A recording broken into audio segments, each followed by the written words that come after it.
Sir வணக்கம். திரு ஓ பன்னீர்செல்வம் முன்னாள் முதலமைச்சர் தர்மம் வெல்லும்னு தொடர்ந்து சொல்கிறாரு. உங்களோடையும் சசிகலாவோடையும் பேசியிருக்கோம், திரும்ப இணையணும் அப்படிங்கிற ஒரு கருத்தை இன்னைக்கு பதிவு செஞ்சுருக்காரு. அதில் உங்களுடைய நிலைப்பாடு? அம்மாவுடைய தொண்டர்கள் அனைவரும் ஓர் அணியில் திரளணுங்கிறது தான் நாம்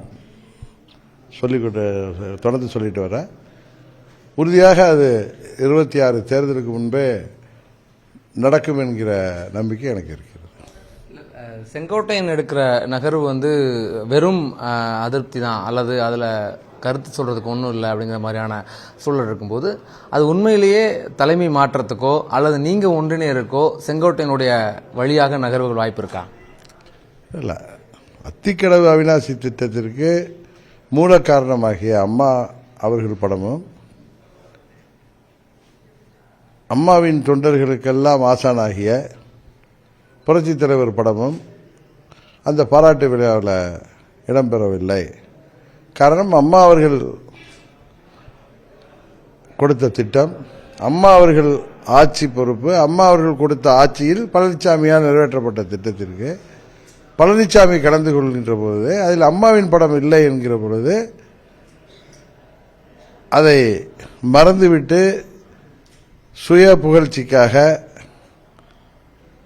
பழனிசாமி அங்கே கலந்து கொண்டது தவறு என்பதை அம்மாவின் தொண்டர்கள் அனைவரும் உணர்கிறார்கள்.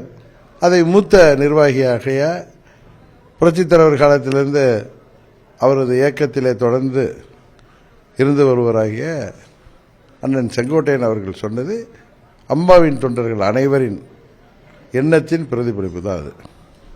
அது ஒரு அதிமுகவினுடைய விழாவே அல்ல அப்படின்னு ஒரு வரியில ஜெயக்குமார், அதிமுகவோட விழா கிடையாது, அதுல போய் அதை நாங்கள் எப்படி கேட்க முடியுன்றாங்க.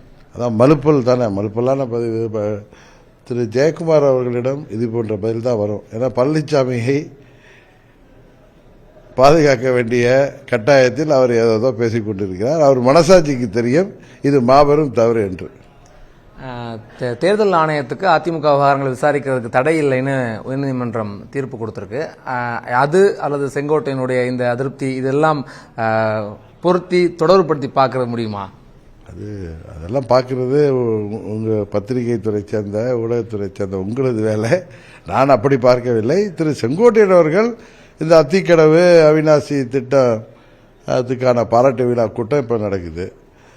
சென்னை உயர்நீதிமன்றம் 12ஆம் தேதி தீர்ப்பு சொல்லுது. ரெண்டுக்கு எப்படி இணைப்ப முடியும்? அது அவருடைய கருத்து. அன்றைக்கு அவர் அந்த விழா நடந்ததால் அதை அவர் சொல்லியிருக்கிறார்.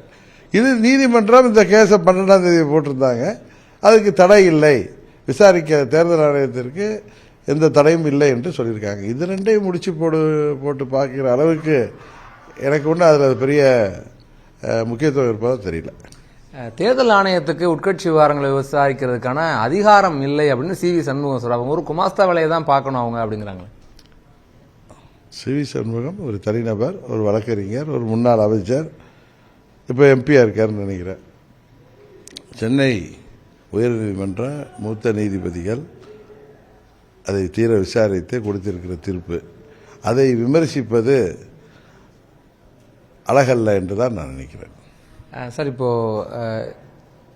ஜெயலலிதா எடப்பாடி எம்ஜிஆரினுடைய மறு உருவம் தான் எடப்பாடி பழனிசாமி.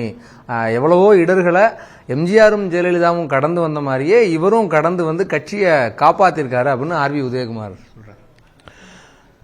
ஆர்வி உதயகுமார் எப்பவுமே காமெடியன் ஆகி எவ்வளோ ஆண்டுகள் ஆகியது. அதனால அந்த காமெடியாக பார்த்து சிரிச்சிட்டு போறது தவிர வேற ஒன்றும் எனக்கு தெரியவில்லை.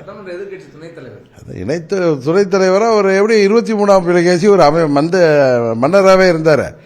அவர் எப்படி 23ஆம் புலிகேசி அந்த அவருடைய ஒரு வெளிப்பாடு எப்படி இருந்துச்சு, அதே மாதிரி இவர் ஒரு புலிகேசியாக தான் நான் பார்க்குறேன். சரி, அதை ஒரு அதிமுக தொண்டருடைய பொது கருத்தாக எடுத்துக்கிட்டீங்கன்னா எப்படி, அதுக்கு பதில் என்ன சொல்லுவீங்க? ஏன்னா அவங்களுடைய மறு உருவம் தான் அவர் காப்பாற்றுவார் அப்படின்றாரு. அது புரட்சித் தலைவர்னா அது ஒரு புரட்சித் தலைவர் தான். புரட்சித் தலைவி அம்மானா அது இதய தெய்வம் அம்மா தான். அவங்களுக்கு மறு உருவம்லாம் கிடையாது. அதான் சில பேர் சுயலாபத்துக்காக சில பேர் காமெடி பண்ணுறாங்க. அதை பற்றி பேசி உங்கள் நேரத்தை என் நேரத்தை நான் வீணடிக்க விரும்பவில்லை. செங்கோட்டையன், கோகுல இந்திரா மாதிரியான ஆட்கள்லாம் அவங்களுடைய அதிருப்தியை பதிவு செய்கிறாங்க, வெளிப்படுத்துகிறாங்க.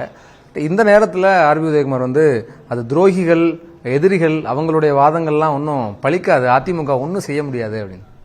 உங்களுக்கு இந்த நேரத்தில் ஞாபகப்படுத்துகிறேன், அம்மா அவர்கள் மறைவுக்கு பிறகு அண்ணன் பன்னீர்செல்வத்தை முதலமைச்சராக தேர்ந்தெடுத்த பிறகு அம்மாவின் நினைவிடத்தில் போய் மொட்டை போட்டுக்கிட்டு சின்னம்மா தான் அடுத்த முதல்வர் ஆகணும், சின்னம்மா தான் பொதுச்செயலர் ஆகணும்னு ட்ராமா பண்ணியது யார்? அது போன்ற நடிகர்கள், பெரிய சிவாஜி கணேசன் அவர்கள்லாம், சிவாஜி கணேசன் தான் பெரிய நடிகர் என்று தமிழ்நாட்டில் புகழப்படுவார். அவரை தாண்டிய ஒரு அரசியல் நடிகர், ஒரு காமெடி நடிகர். அவர் பேச்சுக்கெல்லாம், உதயகுமார் பேச்சுக்கெல்லாம் பதில் சொல்லி உங்கள் நேரத்தை என் நேரத்தை வீணடிக்க வேணாலும் நான் திரும்ப திரும்ப சொல்கிறேன். சரிங்க சார், ஒரு கேள்வி.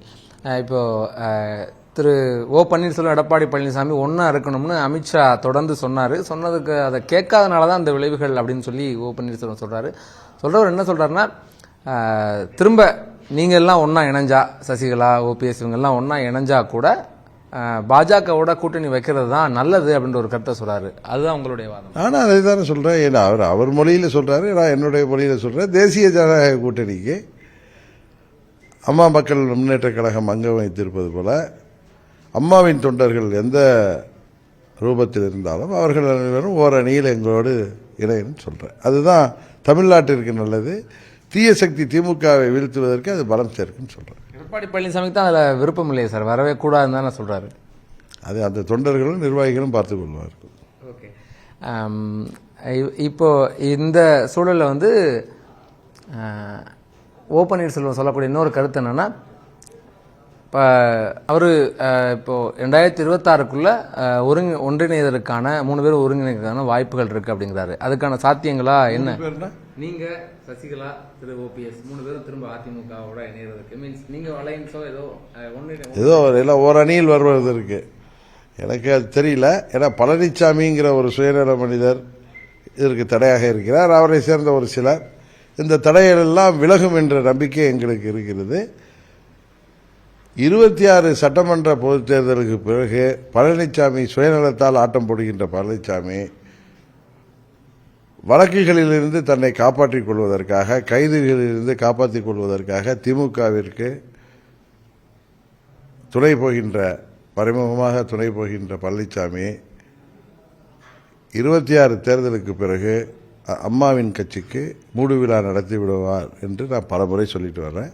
அது நிகழாமல் இருக்க வேண்டும் என்றால் அங்குள்ள நிர்வாகிகளும் தொண்டர்களும் தங்களை தாங்களே ஏமாற்றிக் கொள்ளாமல், பழனிசாமிக்கு கையிலே பலபலமும் இரட்டை இலையும் இருக்கிறது என்று காரணம் சொல்லிக்கொண்டு அவருக்கு காவடி தூக்கினால் அவர்கள் 26 சட்டமன்ற பொதுத் தேர்தலுக்கு பிறகு மிகவும் வருந்துகின்ற சூழ்நிலை ஏற்படும் என்பதை மாத்திரம் இந்த தருணத்தில் நான் தெரிவித்துக் கொள்கின்றேன். பிராக்டிக்கலாக என்ன வாய்ப்பு சார் இருக்கு? அவங்களுக்கு அதிருப்தி இருக்கு, சேரணுங்கிற டிமாண்ட் உங்களுக்கு இருக்கு, தொண்டர்களுக்கு இருக்கு அப்படின்னா பிராக்டிக்கலாக என்ன வழி சார் இருக்கு? டிமாண்டுங்கிறது இல்லை. நாங்கள் அம்மா மக்கள் முன்னேற்ற கழகம் அம்மாவின் கொள்கைகளை தொடர்ந்து கொண்டு செல்கின்ற இயக்கமாக 7-8 ஆண்டுகளாக செயல்பட்டு வருகிறோம். அதே நேரத்தில் அம்மாவின் தொண்டர்கள் அனைவரும் ஓரணியில் திரள்வதன் மூலம் மீண்டும் அம்மாவின் ஆட்சியை தமிழ்நாட்டில் அமைப்பதற்கு தேசிய ஜனநாயக கூட்டணி அவசியம். திமுகவை வீழ்த்த வேண்டும் என்றால் அம்மாவின் தொண்டர்கள் அனைவரும் ஒன்றிணைய வேண்டும் என்றால் ஓரணியில் திரள வேண்டும் என்று நான் சொல்கிறேன். அது வித்தவுட் பழனிசாமியா என்பதை அங்குள்ள தொண்டர்கள் தான் முடிவு செய்ய வேண்டும். இல்லை, வித்தவுட் பழனிசாமிக்கு வாய்ப்பு இருக்கான்னு கேட்குறோம். அரசியலில் எல்லாவற்றிற்கும் வாய்ப்பு உண்டு.